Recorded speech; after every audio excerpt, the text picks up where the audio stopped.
जीवन में हम सभी अवश्य ही घिरे होते हैं एक समस्या की चक्कर में, जिसे हम ओवरथिंकिंग कहते हैं। यह स्थिति हमें अपने विचारों और चिंताओं में खो देती है, जिससे हमारा मानसिक स्वास्थ्य प्रभावित हो सकता है। इस अवस्था से बाहर निकलने के लिए और स्वयं की मदद करने के लिए हम जीवन के सभी पहलुओं में परमेश्वर की शक्ति, प्रेम और सामंजस्यपूर्ण विचारों का साथ लेते हैं। इस साइकोलॉजिकल और आध्यात्मिक मुद्दे को समझने के लिए हम एक रात की प्रार्थना करेंगे, जिसमें हम प्रभु यीशु से उपयुक्त वचनों की मदद से ओवरथिंकिंग से निकलने की बात करेंगे। प्रिय प्रभु यीशु, हम आपके सामंजस्यपूर्ण प्रेम और दया के साथ यह साझा करने के लिए यहाँ हैं, जब हम अपने विचारों और चिंताओं के भरम में अवस्थित हैं। आप हमारे सभी दुखों को जानते हैं और हम जानते हैं कि आप हमारे साथ हैं। हम आपकी शक्ति और मार्गदर्शन की आवश्यकता है ताकि हम ओवरथिंकिंग के कहर से बाहर निकल सकें। प्रिय प्रभु, आपकी संतुति, आपके साथ संबंध और आपकी दया से भरा हुआ धन्यवाद है। हम आपके पास आते हैं एक रात्रि की प्रार्थना में, जिसमें हम आपसे आपकी मदद और अपने चिंताओं को कैसे सुधार सकते हैं, उस अधिक सोचने की समस्या को कैसे दूर कर सकते हैं, इस विषय में बातचीत करना चाहते हैं। धन्यवाद की प्रार्थना। प्रिय प्रभु, हम आपको आपके आशीर्वाद के लिए धन्यवाद देते हैं, जो हमें इस रात्रि को आपके साथ बिताने का संदेश देते हैं। हम जानते हैं कि आप हमें कभी अकेला नहीं छोड़ते और हमारी सभी समस्याओं में हमारे साथ हैं। हम विश्वास रखते हैं कि आप हमें अपनी सत्ता और सच्चाई के माध्यम से सहायता करेंगे। चिंता से मुक्ति के लिए प्रार्थना। प्रभु, हम आपसे यह प्रार्थना करते हैं कि आप हमें चिंता और अधिक सोचने की दवा प्रदान करें। आपकी शांति हमें मिले और हम आपकी आदेशों का पालन करें, ताकि हम आपकी मुक्ति में अनुभव कर सकें। हमें यह भी सिखाएं कि आपसे कैसे जुड़कर हम अपने जीवन को संजीवनी दे सकते हैं और चिंता से मुक्त हो सकते हैं। बाइबल वचनों की आधारित प्रार्थना। प्रभु यीशु की वचन, मत्ती 11 की 28 और 30। प्रभु, आपने कहा है, आओ सब थके हुए और भारी बोझ वाले कहो, मुझे धरो और मेरी शिक्षा से शिक्षित बनो, तुम्हारी आत्मा शांति पाएगी, क्योंकि मेरा बोझ सरल और मेरा भार हल्का है। हम आपकी आदेशों को सीखने के लिए तैयार हैं और हम आपके साथ जुड़कर आपसे सीखना चाहते हैं। और वचन, फिलिप्पियों 4 की 6 और 7। प्रभु, आपने हमें सिखाया है कि हम चिंता करने की बजाय आपके सामने अपनी सभी मांगें आपको प्रस्तुत करें, और फिर आपकी शांति जो हर समय हमारे मन और मस्तिष्क को रक्षित करेगी। हम आपसे यह प्रार्थना करते हैं कि हम अपनी चिंता को आप पर छोड़ दें और आपके साथी बनकर शांति पाएं। फिर परमेश्वर की वचन, यशायाह 41 की 10। तुम मत डरो, क्योंकि मैं तुम्हारे साथ हूँ, मत चिंता करो, क्योंकि मैं तुम्हारा ईश्वर हूँ। मैंने तुम्हें सहारा दिया है, मैंने तुम्हें शक्ति दी है, मैंने तुम्हें अपने धरती के चारों कोनों से सहारा दिया है। हम आपसे प्रार्थना करते हैं कि हम आपकी शक्ति में आकर अपनी चिंताओं को आप पर छोड़े और आपके साथ समर्थन करें। और वचन, कृष्णियों 3 की 5 और 6। अपने सभी मन से यहोवा पर भरोसा रखो और अपनी समझ से न आश्रय लो। अपने सभी कार्यों में उसको मान, ताकि वह तेरे मार्गों को सीधा करे।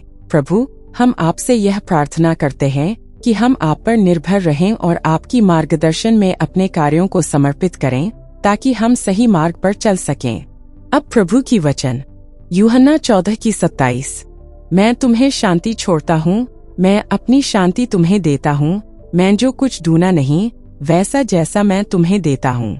तुम्हें दिल में अशांति नहीं होनी चाहिए और डर का विचार भी नहीं। हम प्रार्थना करते हैं कि हम आपकी शांति में बने रहें और आपके वादे के अनुसार जीवन जीते रहें।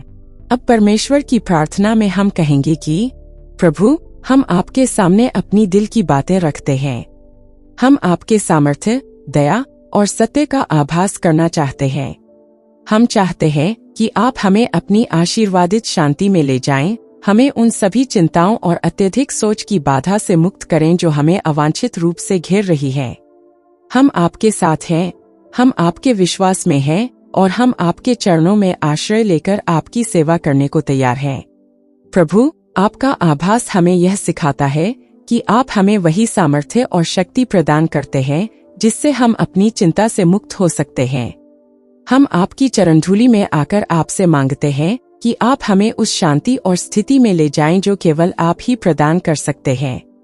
प्रभु, हम जानते हैं कि आप नहीं चाहते कि हम अत्यधिक सोच, चिंता और असमंजस में रहें। आप चाहते हैं कि हम आप पर विश्वास रखें और आपके साथ सहायता करने के लिए तैयार रहें। इसलिए हम आपसे यह प्रार्थना करते हैं कि आप हमें वह साहस, धैर्य और समझ प्रदान करें जो हमें अपने जीवन को सही दिशा में ले जाने के लिए आवश्यक है। प्रभु, हम आपको धन्यवाद देते हैं कि आप हमें आपकी सत्ता, प्रेम और शांति में ले जाने का मौका देते हैं। हम आपकी आराधना करते हैं, आपकी आशीर्वादित होशियारी की प्रार्थना करते हैं और यह समय आपके साथ साझक होने के लिए धन्यवाद देते हैं। इस प्रार्थना के माध्यम से हम आपसे यह विनती करते हैं कि आप हमें आपकी शक्ति और सहायता के साथ यह सीखने का मौका दें कि कैसे हम अपनी चिंता, अत्यधिक सोच और असमंजस को आपके साथ रहकर परिसमाप्त कर सकते हैं। हम आपके साथ हैं, हम आपके साथ चलेंगे और हम आपके दिशा में चलने के लिए तैयार हैं। प्रभु, हमारी यह प्रार्थना है कि आप हमें आपकी सत्ता और आशीर्वाद से संतुष्ट करें और हमें उस शांति, सच्चाई और प्रेम में जीने का अनुभव करें। आपकी कृपा से ही हम अपने जीवन को सही मार्ग पर ला सकते हैं और आपके प्रेम में हमें सहायता मिलेगी अपने आत्मविकास में और अपने चिंता मुक्त जीवन की दिशा में। इस प्रार्थना को आपके पुत्र यीशु के नाम में हम जारी करते हैं।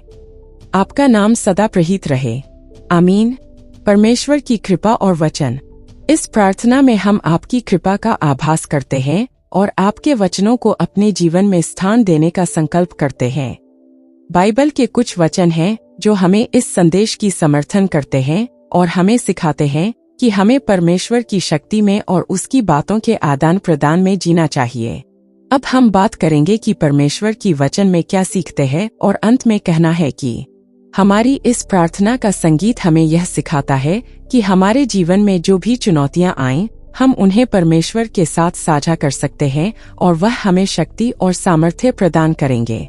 ओवरथिंकिंग के क्षेत्र में हम बाइबल के वचनों के माध्यम से सीखते हैं कि हमें चिंता की बजाय प्रभु के साथ योजना बनानी चाहिए और उसकी आदान प्रदान में जीना चाहिए।